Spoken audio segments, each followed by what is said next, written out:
From the boardroom to the computer room, companies everywhere are trying to consolidate. A growing number of these organizations are reducing the amount of servers they use by converting to a smaller number of more powerful machines. We'll show you how they're doing this and the end result in this next .com report. In the past, small organizations didn't have to rely too heavily on information technology. But that's not the case anymore. Today, companies of every size are struggling to manage information effectively. Otherwise, they risk being swept away by those that do. The trend is clear. Businesses that until recently had little or no experience with computers are now forced to make critical decisions about how to use them to best suit their needs.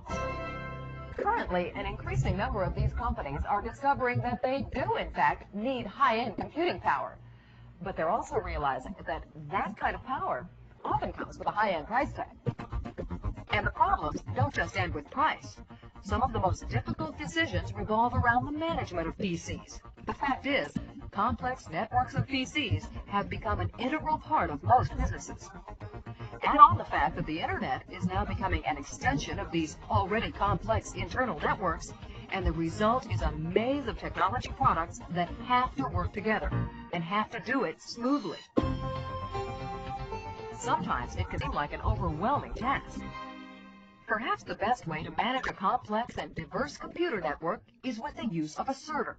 Servers are super-fast computers that crunch numbers at the speed of light and are the bedrock on which a lot of mission-critical business software is run. In the past, computers were extremely expensive and big, but they aren't the hulking beasts they once were. The first official computer was built in 1943. It was called Colossus, and it earned the name by taking up several floors of an office building. Today's computers are exponentially smaller, cheaper, and more powerful than their predecessors. This IBM server, part of the AS400 series, supports the latest innovations in personal productivity, as well as Internet computing, Windows, Lotus, Java, and Netscape, all under one roof.